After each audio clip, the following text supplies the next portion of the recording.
ushimwe no gukomera n'ibyawe bihe byose. Duciye bugufi kandi muri kino gitondo kugira ngo izina ryawe ryamamare muri twe kandi rihimbazwe mu izina ry'umwami Yesu.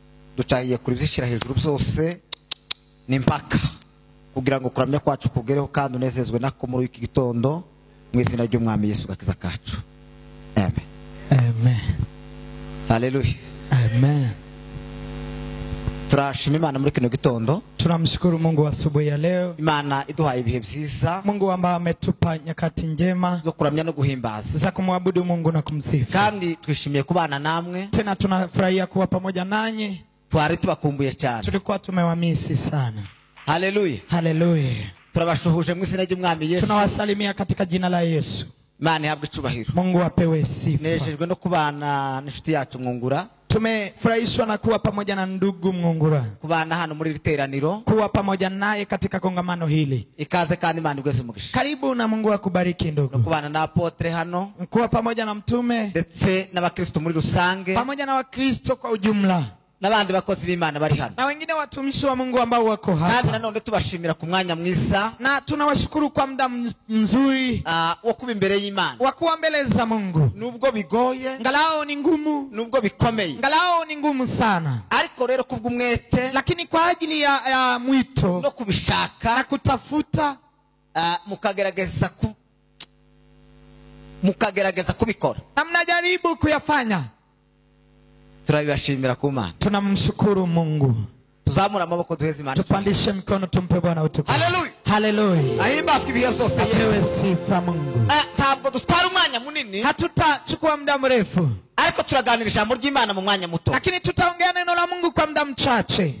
Ijambo ry'Imana hano mu gitabo cy'Abaroma. Neno la Mungu katika kitabu cha Waroma. Ibice 15. Sura 15. N'umurongo wa 2. Mstari wa 2.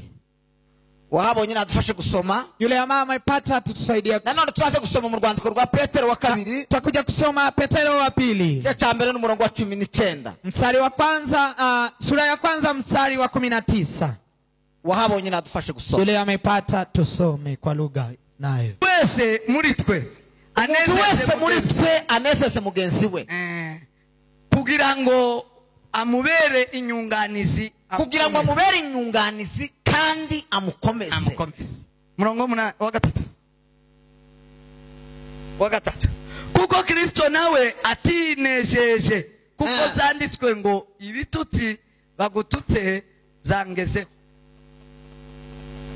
Noko. Suje gusoma mu Petero wa 2. Petero wa 2. Cya mbere n'umurongo wa 19. 19 aravuze ngo nyamara rero dufite ijambo ryahanuwe rirusha. Dufite ijambo ryahanuwe rirusha gukomera. Kandi muzaba mukoze neza. Kandi muzaba mukoze neza. Nimuryumvira. Kuko rimeze ngitabaza. Noko. Amen. Asante. Tumuzamura amaboko tumuhimbaze Yesu. Tumpe Bwana utukufu tumshukuru. Hallelujah. Hallelujah. Ahimbazwe ibihe byose. Amen. Ndagira ngo ijwi ntibaryanze. Najua sauti hawajakataa. Corona ntitinyishwe. Corona haiogopi sauti. Yanga gusa abantu kwegerana. Inakataa watu kusogeana tu. Ariko ijwi ntakibazo. Lakini sauti halina shida. Tumuzamure amaboko Yesu. Tumpe Bwana utukufu. Hallelujah. Hallelujah. Ahimbazwe Yesu. Amen. Nashatse ko tuganira ino jambo. Metaka tuongee maneno haya. Cyane mu bihe kibi turimo. Sana sana kwa nyakati ambazo tunazo. Hari ibintu bitatu z'ingenzi tugomba gukora k'abakristo be. Kuna mambo matatu ya lazima ambayo wakristo wanapaswa kufanya. Ijambo rya mbere. Neno la kwanza. Umuntu wese muri twe. Mtu katika sisi. Agomba kuba inyunganizi ya mugenzi. Lazima awe msaidizi wa mwenzake. Kuko mu bihe bigoranye kibi. Katika nyakati ngumu kama hizi. Abantu benshi barateba bakabivamo. Watu wengi huwa wanatoka. Cyangwa se mu buryo bwo gutera cyangwa mu gukorera Imana. Ama kupiga hatua kwa kumtumikia Mungu. Isabinanirana cyane. Huwa yanashindikana sana. Iyo umuntu yumva tokwegera mugenzi we. Ikiwa mtu hawezi kumsogea ndugu yake. Ngo amubere inyunganizi. Alafu awe msaidizi. Uko bimeze kose. Kwa nyakati zozote. Ibihe byose turimo. Nyakati ambazo tuko nazo. Hari abantu benshi bemerewe nabi cyane. Kuna watu wengi wameharibiwa sana. Mureke umuntu wese muri twe. Lakini katika nyinyi nyunganizi ya mugenzi we. akubali awe msaidizi wa mwenzake. Kandi reka kubwire, Acha nikuambie, habe no muri bimwe Satani ifite cyane gukora. kwa nyakati nyingi shetani ambayo ana mengi ya kufanya Ni ukugira ngo umuntu abe nyamwigendaho. ni ili mtu awe kipekee. Kuko mu bigaragara, Kwa sababu yale yaonekana bisanzwe biriho, na yale ambayo yalikuwepo, ubumwe bwo guterana mu itorero, umoja wa kukusanyika katika ikintu kanisa, cya mbere kiza gikorwa niki? kitu cha kwanza ambacho kinatendeka ni nini? Kunganirana gusa. Ni kusaidiana tu. Kuko mu buryo bw'ubutumwa Kwa sababu kwa injili no mu buryo bwo gukorera Imana, na kwa njia ya kumtumikia abantu Mungu, barabikora. watu huwa wanafanya. Ariko iyo habaye guterana, Lakini kukiwa kukusanyika, Paulo yavuze arabamwe siyo muteranye bisa bimera. Paulo amesema mkikusanyika yanakuweje? Umuntu wese afite icyo yahawe. Kila mtu ana kile ambacho Umuntu amepewa. wese afite icyo yahawe. Mtu ana kile amepewa. Iyo muteranye, Mkikusanyika hari kiza kiba. kuna kile kinafanyika, Umuntu wese asanyunganira mugenzi. kwa sababu kila mtu anasaidia mwenzake. Ijambo rya kabiri Neno la pili ni ukunezezanya. ni kufurahishana. Umuntu ni ukuba ibyishimo bya mugenzi. Mtu awe furaha ya mwenzake, Ari nacyo isi na hiyo ndiyo dunia idashaka. haitaki. Nta kindi kiza kibiye duteranye. Hakuna kingine kinachokusanyisha. Abantu batitse intege, Watu ambao abantu bafite wamekata, ibibazo watu bitandukanye, ambao wana shida tofauti. umuntu yabonye undi, Mtu akiona mwenzake iyo yuzuye umwuka wera akijaa Roho Mtakatifu kandi yizera umwami Yesu, anamwamini Yesu, hari kiza kiba kuna kile kinafanyika, n'ibyishimo. ni furaha. Umuntu wese muri mwe Kila mtu kwenu anezeze mugenzi afurahishe mwenzake, kugira ngo turwanye ibihe bibi. ili tupambane na nyakati Ibihe bibi mbaya. tuzatubirwanya. Nyakati mbaya tunazipigana Iyo umuntu nazo. wese muri twe Ikiwa mtu kwetu ari ibyishimo za mugenzi we, akiwa furaha ya Ijambo rya mwenzake. gatatu Neno la tatu ni ugukomeza, ni kuimarishana. gukomezanya. Kuimarishana. Hari abantu bagira amagambo y'icyantege, Kuna watu wana maneno ya kukatisha tamaa wenzake. ibintu byose zo guca intege. Kila jambo la kukatisha tamaa wenzake. Abantu benshi nizo basaba umva Watu bakeneye, wengi hayo ndio wanajaza, ni nazo bavuga cyane. hayo ndio wanasema sana. Ariko reka kubwira muri bino bihe Lakini turimo, acha nikuambie kwa nyakati ambazo abizera tuko nazo, umwami Yesu, wale ambao muamini Mungu, mukomeze abantu endeleeni kuimarisha watu kandi mukomere na ni muimarikeni mu izina ry'umwami Yesu. katika jina la Kandi Yesu. nubwo abantu babivuga, Ngalao watu wanasema ntabwo turagera mu gihe hatujafika kwa nyakati cyo gufunga ikanisa. cha kufunga kanisa. Ibi si ibihe byo gufunga ikanisa. Hizi nyakati za kufunga kanisa, Usibye ko hari ibimenyetso, inasirisha kuna ishara, hari ibimenyetso by'imperuka, kuna ishara za siku za mwisho. ariko ibi bihari Lakini haya ambayo yako, ntabwo amakanisa afunze. makanisa hajafungwa. Banse ko duterana gusa, Wamekataa tu kukusanyika, ariko amakanisa arahari lakini makanisa yapo, kandi amakanisa arakora. tena makanisa Mu yanafanya. bihe byatambutse Kwa nyakati ambazo zimepita ari nabyo abantu bashamo. na yale ambao watu wanaelekea, Waba uri wenyine, ukiwa peke yako ni mu gihe uzabuzwa kuvuga umwami Yesu. ni kwa nyakati utakataziwa kumsema Mungu Yesu. Ariko rero bino bihe turimo Lakini kwa nyakati ambazo tuko nazo, binatugaragariza kuja mu bihe bigoranye. inatuzihirishia kuingia katika nyakati mbaya. Abizera umwami Yesu, Kwa wale wanaomwamini Yesu, mukomeze abantu, endeleeni kuimarisha watu, mukomere kandi mukomezanye imarikeni na muimarishane mu izina ry'umwami Yesu. katika jina la Yesu. abaguca intege, Wale ambao wanakukatisha tamaa ni abazicitse. ni wale ambao wamekata tamaa. Umuntu ucumuhunda intege, Mtu ambaye anakatisha mwenzake tamaa, ikimenyetso cya mbere kimuranga ishara ya kwanza inamdhihirisha ni ugucika intege. ni kukata tamaa na Ni yeye. umuntu uba waracitse intege. Ni mtu ambaye alikata Ijambo tamaa. rimuva mu kanwa Neno ambalo linatoka kinywani mwake ni ijambo ryo kukubwira ibyamunaniye, ni neno la kukuambia lile ambao ni ameshindwa, ijambo nawe ryo kuguca intege. ni neno la kukukatisha tamaa na wewe. Ariko mukomere, Lakini imarikeni, dufite ijambo ry'ahantu tuna neno ambalo limetabiriwa rirusha gukomera. sema imarikeni. Iryo jambo Neno hilo rirarushaho gukomera linaendelea kuimarika kubera ko rino jambo kwa sababu neno hili ari itabasa rimuri kacu ni z'umwijima. taa ambao linamulika katika njia ya kuelekea agenda mbinguni. hasi, umuntu iyo agenda hasi Mtu akitembea mahali anajua, agira imbaraga anakuanga na nguvu, kandi azakomera. na mtu huo anaimarika. Mukomere, Imarikeni, mukomere imarikeni mu izina ry'umwami Yesu. katika jina la Yesu. Reka soreze kuri ano magambo Acha nimalizie kwa maneno haya azakomeza abakristo. ambao wanaimarisha Wakristo. Ijambo rya mbere Neno la kwanza ni ukwizera. ni kuamini. Abantu bizera umwami Yesu Watu ambao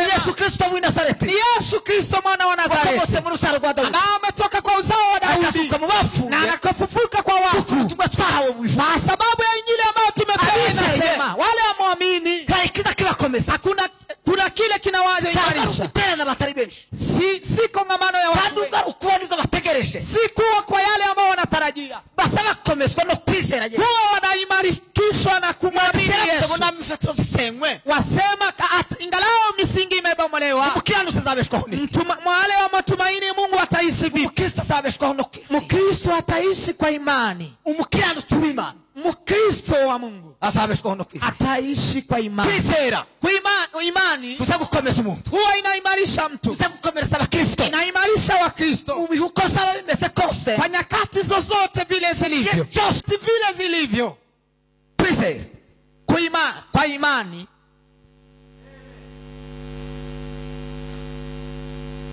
ijambo rya kabiri neno la pili n'abantu bafite icyo Imana yavuze ni watu ambao wana kile Mungu amesema. n'abantu Ni watu bemera neza wala wakubali basi vizuri, neza ko icyo Imana wanajua vile yavuze izagikora kandi izagisohoza kile Mungu amesema atakifanya kadiri na hivyo amekisema. hari ijambo Yoshuwa yavuze Kalebu yavuze Kuna neno ambao Kalebu amesema, yabwiye mwene se Yoshuwa alimwambia ndugu yeye Joshua, akamubwira ngo wibuke icyo Imana yavuganye akamwambia kumbuka ni kile Mungu amenena pamoja Kalebu nasi. yari afite umutima wizera Tena alikuwa na moyo wa kandi kuamini, yari akomeye tena alikuwa mmerika, kandi yari mu bihe bigoye alikuwa kwa nyakati mbaya, yari mu bihe bibi alikuwa na nyakati mu gihe mbaya, yarwanya urugamba vile akarutsinda amepigana vita ariko akashinda, akabura isambu lakini akakosa sehemu yake. akadasa n'impunzi ari mu gihugu Anaomba na akiwa katika nchi, kandi yarwaniye na tena alikuwa amepigania nchi ariko hii, tigeze acika intege lakini hajakata tamaa. yaravuze ngo hari icyo Imana yavuze Alisema kuna kile Mungu amesema. abantu bafite icyo Imana Wale yavuze ambao wana kile Mungu amesema, abantu bizera icyo Imana wale yavuze ambao wanaamini kile Yesu amesema, ababwo imihengeri yoba angalau kumbukumbu zinakuja nyingi, abo barakomeye hao wanaimarika kandi ntibacika intege tena hawakati izina tamaa. ry'umwami Yesu Katika jina la Yesu. Eh, Yes. hari icyo Imana yavuze Kuna kile Mungu amesema, kandi kiri mu byahanuwe tena kilimo ndani ya matabiri, kandi uzahanuwe ntakiri tena yale yametabiriwa ni Yesu Kristo w'i Nazareti ni Yesu Kristo mwana wa Nazareti. barakomeye Wale ambao wanayo wanaimarika, kandi isi yakumuhaye ingalau misingi iko, abizera bazabona icyo Imana yavuze wale amini yao wataona kile Mungu amesema. hari ijambo ryatangaje cyane Kuna neno limenishangaza sana, n'umuririmbyi ni yabiririmbye mwimbaji ameimba aravuga amasezerano yose uko Imana yatanze akasema, agano zote vile Mungu anaziahidia irakomejwe n'amaraso y'umwami wacu Yesu imeimarishwa na damu yake Yesu aza Kristo. kuvuga irindi jambo aravuga ngo uwizera Akasema muaminio, muhanuka ijuru n'isi bizafaho angalau mbingu na dunia indondolewe. Imana ishobora kurema ikukwemera isi y'amasezerano Mungu anaweza kuumbia nchi ya agano igasohoza icyo yavuze na inafanya kile Mungu amesema. aba bantu bose bacitse intege Wale ambao wamekata tamaa bafite n'amagambo yo guca abantu intege na wana maneno ya kukatisha tamaa wenzake, ntibazi icyo Imana yavuze hawajui kile Mungu amesema, basa bagenda bashaka hirya no hino huwa wanatembea wakitafuta huku na huku, bashaka ihumure ry'icyo Imana yavuze wanatafuta ufariji kwa kile Mungu amesema. kandi Imana yavuze byinshi Tena Mungu amenena mengi, ariko hari ibyo yavuze by'ingenzi lakini kuna yale amesema ya muhimu. umunsi yatanze Yesu Ni msiku ametoa Yesu ikamutangira ubuhamya na ikatoa ushuhuda, ikavuga ngo uyu mwana waje nkunda akasema huyu mtoto wangu nampenda, muzabe mwumvira kandi mumwubahe mtii tena mumheshimu. kandi Imana iravuga ivuga ijambo Tena Mungu akasema neno, akasema umunsi Yesu yazamutse aja mu ijuru siku Yesu amepaa akielekea ngo mbinguni, marayika yaramanutse abwira abantu malaika ameshuka akawaambia watu ariko ngo tumwe n'Imana aliyetumwa na Mungu, aravuga ngo kumubonye agiye akawaambia vile mmemwona akipaa niko azagaruka hivyo hivyo atarudi. tumuzamure amaboko Yesu Tumpandishie mikono yetu. ayibazwe ibihe byose Apewe sifa Mungu wa Israeli. Yesu watsinze urupfu n'abadayimoni Yesu ameshinda kifo na mauti. nibyo bintu yakaza asuzugura kurenza ibindi bintu Hicho ndicho kitu alikuwa na dharau kuliko vitu vingine. yasuzuguye urupfu ngo arapfa kugira ngo urupfu rupfe Amedharau kifo akafa ili kifo kife. Yesu yemeye gupfa kugira ngo urupfu rupfe Yesu amekubali kufa ili kifo kife. n'abadayimoni Na demons yakaza abashomba cyane alikuwa na wakataza. niyo operasiyo yakaza akora mbere yo kugira ikindi kitavuga mu Operation ya kwanza alikuwa anafanya ni mademoni mbele ya kwirukana abadayimoni ni kukimbiza mademoni. ariko abasimu Lakini wazimu, abadayimoni kujya ni amahimba wa demons n'ubwenge bw'amahimba ni ujanja. ariko ariko tugira ngo umuntu aba yabaye ukundi kuntu kudasanzwe vile ni vile mtu anakuwa kwenye hali ingine si ya kawaida. Hari umugabo umwe, kuna mume mmoja wigeze gutegwa n'abadayimoni. Ameshambuliwa na madaimoni. Arangije alipomaliza niri haruguru iwacu, ni huko kwetu, aje ahantu abayumbe bari bandika maandiko abandi bayasobanura. Akaenda mahali waombezi walikuwa wanaandika maandiko na kufafanua. Arabangwe ngo ntazayemera ko maandiko asobanura. Yeye akasema sikubali kwamba maandiko yanafafanuliwa. Ngo naba bayandike ngo ntazayemera neza. Ingalao hata hawa wanaandika mimi siwakubali. Arangije aravango ariko sikabwiye mugenzi we bafatikanijwe umugambi. Akamwambia nduguye walikuwa wanaambatana na kwa mpango huu. Ngo nawe namara kugeramwe ngo yandike ngo arebe ko bayumbe bayasobanura. Akasema na mimi nitaandika nione vile waombezi watafafanua maombi. Yari afite ubwenge bw'abadayimoni. Alikuwa na akili za demons. Arandika. Akaandika. Yandika nyine mu mafuti. Akaandika hivyo. Ariko birasobanuka. Lakini ikafafanuliwa. Bisobanuka nyine ko afite amafuti. Ikafafanuliwa kwamba ana makosa. Afite umwuka w'abadayimoni. Ana roho ya mademons. Kandi beniso tena hayo bikorwa kugira ngo yanafanyika ili kabu kutuma abantu badahimbaza Imana. Ikuwe roho ambayo itasababisha watu wasimsifu Mungu. Abiseri ryo bahimbaza. Kwa sababu waaminio wakimwabudu Mungu bishira mu mbaraga zikirenga. Huwa wanaingia kwa nguvu za hali ya juu. Abafite Imana yavuze. Wale ambao wana kile Mungu amesema kwa. Aba barakomeye mu hao wanaimarika. Tumuzamura amaboko Yesu watsinze. Pandishe mkono Mungu. Ijambo rya nyuma. Neno la mwisho. Abakristo bakijijwe. Wakristo ambao wameokoka basabasa gukomezwa huwa wanakuja kuimarishwa n'umuzuko na ufufuo. Iyo ibibazo bibaye, shida zikiwepo, cyane habe n'ibi bihe turimo, ingalao hata nyakati hizi tunazo, abantu benshi batizera, watu ambao hawaamini wengi, hari ijambo riza, kuna neno ambalo linakuja kwao, batekereza byinshi biganyira, wanafikiria mengi, batekereza byinshi biganyira, wanafikiria mengi wakinongoneza, bakomeza kwiganyira, wakiendelea kulalamika, bisabiza kubaganisha, huwa yanawaelekeza mu bitekerezo zo gupfa, kwa fikra za kufa. habe n'ubisitiye itangaza, hata hivi dunia inaonyesha nugufa kwa abantu bishwe na corona, ni kufa kwa watu wakifa na corona, abatikwe na corona bakishwa n'ubuzima buhari kwisi, wale ambao wanabikorwa bikogwa na corona wanakufa na vingine kwa sababu hakuna matendo. Ariko abizera reka kubwira, lakini wale wamwamini hiyo, acha nikuambie, kile kibakomeza gusa, kile ambacho kinawaimarisha, komeye cyane, kinaimarisha hao, bemera ko muhabe nubwo gufa kobaho, wanakubali ingalao kifo kiko, hari umuzuko wabe, kuna ufufuo, ariko shambo, lakini neno huminayo yarwanyije cyane, huminayo hivyo huminayo ni jina Yesu.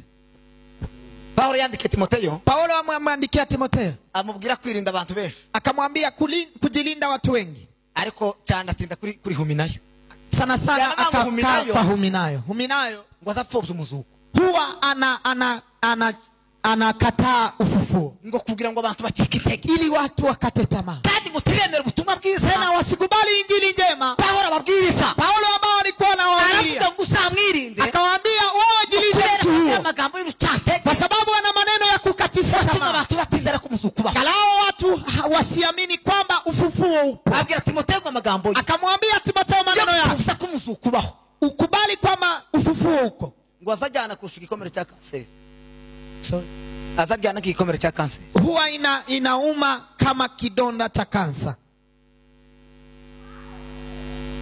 mukomere kandi mukomezanye, imarikeni na muimarishe wengine. Mwami Yesu yarafuye arazuka, Yesu amekufa akafufuka, ubu yicaye iburyo bw'Imana, sasa anakaa kwa mkono wa kuume wa Baba. Munsi n'umunsi Yesu azaza, siku ni siku Yesu atarudi, azaza gutwara itore, atarudi kubeba kanisa, kuko turi mu bihe by'imperuka, kwa sababu tuko nyakati za mwisho, ariko abizera badakitse, lakini waaminio hawakati tamaa. Haleluya. Mukomeze gusenga Imana, endeleeni kumwomba Mungu, kandi mukomeze kwizera, tena endeleeni kuamini Mungu. Kwizera kwanyu imbere kuamini kwenu kuendelee mbele kubera ko dufite ijambo ryahanuwe kwa sababu tuna neno ambalo limetabiriwa byose gukomera linashinda mambo yote muzabamugise neza si muzabamugise neza mtakuwa mmefanya vema nimuryumvira mukilitii kandi nimugitaho tena mkitii neno hilo na mnalikubali nimakiri ijambo ry'Imana pokeeni neno la Mungu izina ry'umwami Yesu katika jina la Yesu.